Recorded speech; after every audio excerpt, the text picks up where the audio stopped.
This past weekend was the first ever remote duel YCS, and I made day 2.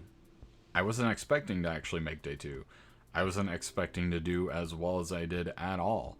So unfortunately I wasn't able to play all of day 2. I really just had enough time to enter round 1 because I actually had a trip that I was going on that day. So sadly I couldn't play it all out to see how well I could do on top of day 1. But I still made it. This was the first time I've ever did as well as I did in a YCS or just higher level event in general. So I'm really excited to say that I've been able to do this. And I can't wait for the next time to actually try and play through day 1 and day 2, assuming I can make day 2 again. I actually ended up 25th place in my group, since that's how they did it. They broke everybody down into groups since Discord couldn't handle it. So I'm really happy with what I did, and I just kind of want to go over my deck list. Of course, as you can see, I played Drytron. Now, kind of as a forewarning, this build wasn't very optimal going into it. I wanted to make some changes, realizing that I made some mistakes last minute. But sadly, they had us turn in our deck so early that I couldn't make those changes, so I kind of just had to roll with what I had. Ultimately, there are a lot of things that I would definitely change about this list, but surprisingly, it worked out. So let's jump into it. Alright, so starting with our monster lineup. Of course, we got our standard 3 Alpha Thuban, 3 Zeta. Then we have 2 Gamma and 1 Delta. So, of course, we bumped up to 2 Gamma to make sure we have extra names to draw into. And you could go, say, 2 Gamma, 2 Delta, 3 Gamma is something I've seen.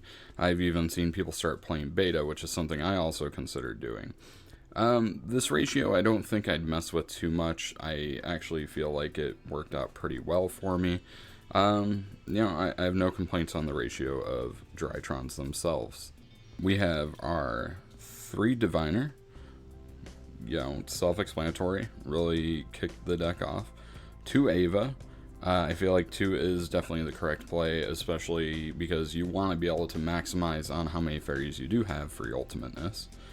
Drawing it's not really anything bad, so 2 I feel like is correct. For our rituals, we have 1 Natasha, Ben 10, Draconids, Ultimateness, and Idaten. Now with this lineup, I noticed a lot of people are cutting Natasha. I feel like it's just too good to not have, because this can end up stealing games on its own, but neither here nor there. I think it ends up being personal preference. I just feel like it's a really good card to have. Draconids, I didn't use all weekend. It was kind of a last minute decision to play it, and I didn't end up going into it. Maybe that's because I'm not familiar with any of the lines of play with it. I just never found myself wanting to go into it or needing it, so most of the time I ended up siding it out. So I'd probably cut it for something else that I'll talk about when we get to the spells. Otherwise, everything else is fairly standard. Then, of course, for our hand traps, we have our 3 orange lights and our 3 ashes. That's fairly standard, and there are some builds that do play a little bit more of a hand trap lineup. I just think this is pretty well balanced. Spells. For our consistency cards, we have our 3 Nova, 3 Emergency, 1 Fafnir field spell, and 1 Foolish Burial. Now, of course, this is all to make sure you have a name or 2 names to actually start playing. Like I said, it's consistency. This adds to it. And now I used to run Pot of Prosperity to add that consistency, but I cut that in favor of not losing extra deck pieces. But in hindsight, I feel like that may have been the wrong move. So I may be going back to Prosperity after this event. And then our support cards of our spells is going to be our 3 Droplet and 1 Called by the Grave. The 1 Called by the Grave is still kind of sacky. I wish we had multiple or a cross-out designator. Otherwise, it was kind of an obvious choice because we need to be able to play through more hand traps more often than not. Droplet was a alternative way to kind of play through other boards or the mirror match, anything like that. I think in hindsight, I would probably move this to the side. To me, main deck space is a little tight. There are other things I can cut for it, but otherwise, this is what I rolled with. It came in clutch a few times, so I'm not mad that I played it. And of course, for the final spell, I played one Meteonis Drytron. Now, this to me was my biggest mistake. I usually and always have been an advocate of playing to Meteonis Drytron, and for some reason, I don't know what it was.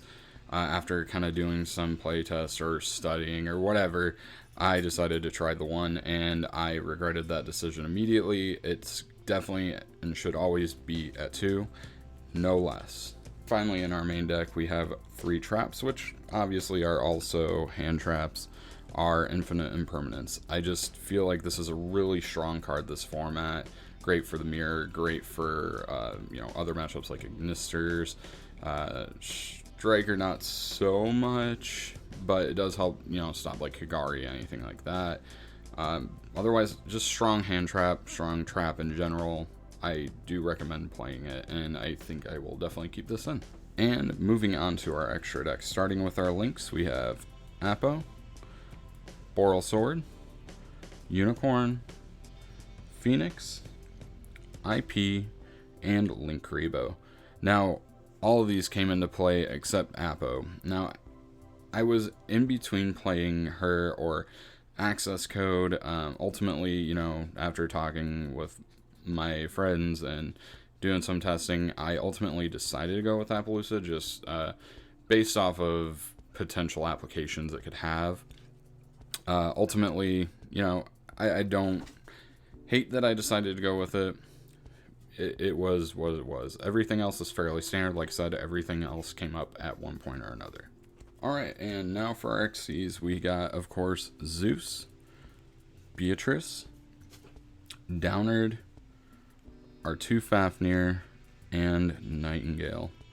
Now, all this is fairly self-explanatory. The only one that would be a little bit different is a Nightingale. Players go back and forth between this and Fucho, Fucko, whatever you want to call them, or not playing this at all and opting for an extra slot for anything else. I just think it's a great option to be able to get into Zeus over specific boards, and it has come up, and it did come up over the weekend, but otherwise fairly standard. And then, of course, finally, we have our targets to send for Diviner. We have our 2 Arclight and 1 Entis. Of course, Arclight to send so you can search another ritual monster or even the ritual spell at times. Entis to get a pop on the board just in case there's something you need to out. Not really anything else to explain about that. So let's move on to the side deck. And last but not least, we have our side deck. We've, of course, got 3 Droll and Lock and 2 DD Crow. These are just our alternate hand trap options. I went with DD Crow over Cycle Reader because I wanted something that can hit more decks. And then, of course, Droll is pretty self-explanatory. Both of them being level 1 is pretty cool because if you do open them and don't need them, then you can utilize them to go into Fafnir if you do not open another name.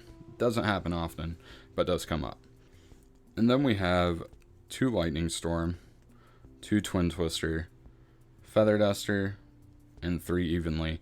I feel like it's obvious what these are meant for, so I'm not really going to go too deep into it. Evenly did come in clutch in my first round. The idea behind this, though, is, of course, I don't necessarily need my battle phase to win. OTK is nice, but if I can't push through a board, it's better to just try and blow them out with Evenly, set up, and then go from there. Lastly, there are these 2 mystery cards. I'm not going to reveal these right away because this is something I have been testing. Unfortunately, it did not come up in the YCS because I did not play any of the matchups that these were meant for, and it wasn't optimal to side them in. So I want to keep trying them out, maybe play it at the next event, and then I will reveal what the tech is then. Alright, so I'm just going to kind of quickly go over my matches. If you guys are interested in more of a detailed report, let me know and I can make one. Otherwise, going into round 1, we end up playing Virtual World. I win the die roll, we end up going 2-0. Game 2 evenly was the MVP of that. Played through multiple hand traps, dropped the evenly, and that's all she wrote. Going into round 2, we end up playing against Shadol. I can't get anything started games 1 or 2, so we unfortunately lose that 0-2. He just kind of had everything, super poly, MVP. Round 3, didn't really know what we were playing against. At first I thought it was Guru, based off of seeing a Hidden City in a Guru. But game 2, he ended up showing me that he bricked on a Dark Magician and Buster Blader. Said it was basically a Guru Amazement Buster Blader. Sounds interesting, but we were able to take that match 2-0. Going into round 4, we win our die roll. Go first. Opponent ends up scooping, of course, to not be able to play through the negates. And then we see it game 2. He is on Mystic Mine. I'm not too happy, but I'm confident because at least going into game 3, I know I'm going first, so all I have to do is open combo, and we don't. So we end up playing back and forth. I try to get something going, but unfortunately he is able to set up his mine and everything before I can, and yeah, I wasn't too happy about that match, but who is playing and losing against mine? Going into round 5, we finally see the Drytron mirror, so of course that went kind of the way it usually does. I lost die roll, they take game 1, game 2 I take game 2. Game 3 was pretty cool because I opened up the droplet, let him combo. Unfortunately for him, he forgot to add back with Idaten, kind of messed up his combo a little bit, and he ended on Ultimateness, Fafnir, and Beatrice. Standby phase when he went to Beatrice. I went ahead and droplet. He had 2 interruptions in hand. I was able to play through those, take his board, and regain control of the game, and that was that. Now, moving into round 6, feeling pretty good. End up going against Earth Machine. I win the die roll, so I'm able to go full combo. They just scoop because they are not able to play through that. All I saw was they said a bunch of stuff, so I was expecting a back row deck, so I sided accordingly. Turns out, game 2, him going first, he summons Metal Cruncher. I orange light the Metal Cruncher, and that's all he had. No extenders, so I was feeling pretty good. But the rest of his hand, of course, was hand traps. So we were playing back and forth for a while there. Poked him with Diviner a few times, but eventually I was able to break that cycle and win from there. Round 7, definitely feeling the pressure. We are currently X2 still, so we have to keep winning it out. Turns out we're playing against another Earth Machine. I go first, they droll me and OTK me. Game 2, I'm able to go full combo, and we move to game 3. Game 3, Zeus was MVP. We were able to sit on that for the couple turns that we needed to play through a cycle reader and win from there. And here we are in the final round. Feeling kind of stressed in this, but I have to try and keep myself calm. So moving into it, and of course we are against another Shadol deck. Game 1, it was a hand trap fest back and forth, essentially taking us a while for either of us to get off and do something. Eventually my opponent is able to do something and does take the game 1 after a long, strenuous game 1. It was almost about 30 minutes for that. So game 2, I'm able to open full combo, but my opponent is committed to trying to play through it. So, you know, it took a while for that. We get time called on us, and we end with a draw. Well, that was it. We ended 5-2-1, and we needed the 16 points to make it to day 2, and that's exactly what we got with 16 points. I was stoked. This is my first time ever making it to day 2 of a YCS, so I was really happy with that record. Ironically, that was my record at my first regional back, and I missed my invite by 2.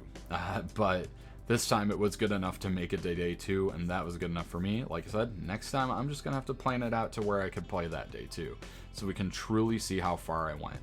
But you know what? Overall, it was a great event. It was the first remote YCS, so of course we expected some blunders, and there were, but otherwise it was smooth sailing. You know, I had a great time, and I definitely would do it again, and I'm looking forward to my next event. Well, guys, that's it. Thanks for watching. If you like everything, hit that like button, leave a comment below, and I'll see you in the next one.